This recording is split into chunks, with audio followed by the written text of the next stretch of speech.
What if one of your most vivid memories never actually happened? In 2015, Brian Williams, the most watched television news anchor in America, was suspended from his job at NBC Nightly News. His offense? He lied about his experience during the 2003 war in Iraq. Brian claimed that the helicopter he was in was forced down after being hit by an RPG. And this wasn't the first time he made this claim. But something was different in 2015. One of the helicopter's crew members replied to the claims, "Sorry dude, I don't remember you being on my aircraft."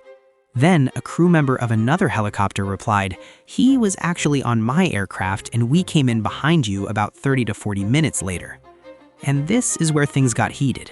Brian wasn't in the helicopter that was hit, he was actually in the one behind it.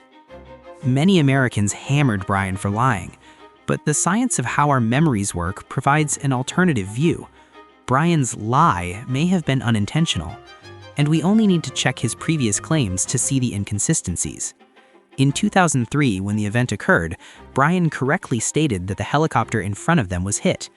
Then, in 2007 and 2008, he wrote blog posts in which he maintained that claim.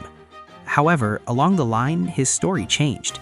So, did Brian decide to lie after a few years of being accurate, or is there something else at play?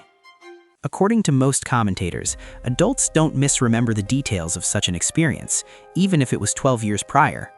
Or do they? Turns out there's an entire archive dedicated to collecting false memories. Thousands of vivid personal accounts of things that never really happened. The False Memory Archive by A.R. Hopwood.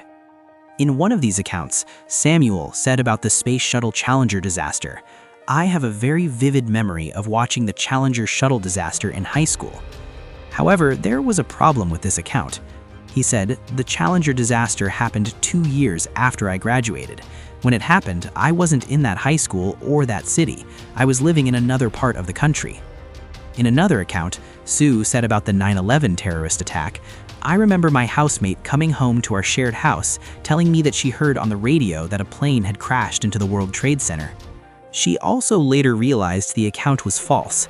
She said, "We had stopped living in that particular house 3 years before 9/11. At the time of 9/11, we were sharing a house again, but in a different house. My memory has mixed up the death of Princess Diana and 9/11. Even though these events were popular and memorable, people still misremembered details of their experience. But in this case, there's little harm done to anyone. Yet, in the wrong environment, flawed memories of events can damage people's lives. For example, the justice system. Judgments often depend on eyewitnesses and law enforcement officers' testimonies. So if they misremember a few details, an innocent person can easily land in jail. And there are real cases of this. The Innocence Project, an organization dedicated to getting innocent people released, has helped to release at least 255 people who were wrongly convicted. Of these wrongful convictions, faulty memory played at least a 60% role in the cases. And there are many other ways flawed memories can lead to big problems. But what makes flawed memories even more dangerous is the overconfidence in them. People defend their memories with passion. They believe they remember past experiences perfectly. This is why you can argue with someone about an event you both attended. You believe you're right and the other person is wrong. But this overconfidence is not only about past events. People also overestimate their ability to remember current events in the future. In a study, 430 participants studied word pairs and predicted how well they would remember them a week later. On average, participants predicted they would remember 9 word pairs, but how many did they remember a week later? Just 1. Now, are some categories of people more prone to misremembering past events, or is it a general problem? To answer this question, we need to understand how our memories work when we recall past events. When we experience an event, the brain stores it in neurons, the actions, sights, sounds, smells, and other components. But there's a small problem. Our senses can't capture everything in the scene. This leaves some gaps in the memory. So what happens when we try to recall that event? We fill in the gaps to make our story coherent. After the first recall of the event, the brain rewrites the original memory, adding and removing parts of it. And this is where things get complicated. You lose a lot of information when you convert an experience into words. According to Dr. Julia Shaw, author of The Memory Illusion, putting pictures into words always makes our memories for those pictures worse. This means your narration of the event is a watered-down and slightly false version of the actual event. So what happens when you try to recall this event again? The brain now has to get information from the watered-down version. As you recall this event again, you fill in more gaps to make the story coherent. Your new experiences and imagination also affect this memory. Repeat the recall process a few times, and the narration of an event over time can be vastly different from the actual experience. Looking at how memories are formed, every memory is subject to distortion over time, and we are often unaware of these distortions, especially when we recall old memories. In a study, researchers asked 67 men in their late 40s multiple questions about their first year in high school. What made the study interesting was that they asked the same questions during their first year in high school, so they had two versions of answers for the same questions. What did they find? There was a wide margin in the two versions. For example, nearly 60% reported parental encouragement to be active in sports, but less than 40% recalled this encouragement decades later.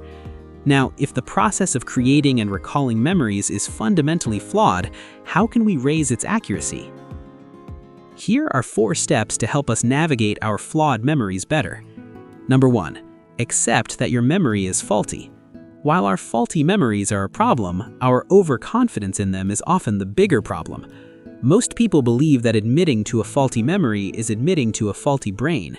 Because of this, when people tell us our memory of an event is false, we tend to argue rather than consider alternative information. But in fact, having a faulty memory is common to everyone. So have this in mind when recalling critical events. By understanding this, we'll consider other narrations of an event more carefully. Number 2. Write important events down as soon as they happen. When critical events occur, their vividness can feel like you'll never forget them.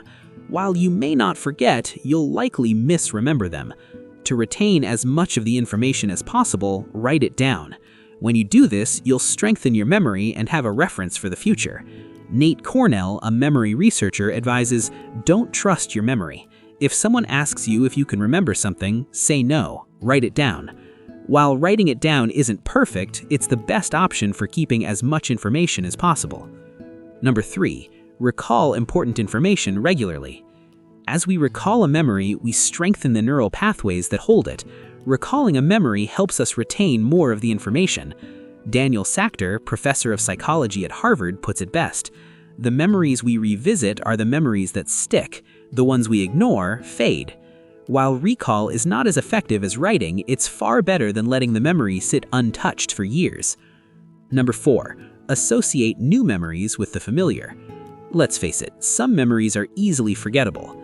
Do you know the breakfast you ate 37 days ago?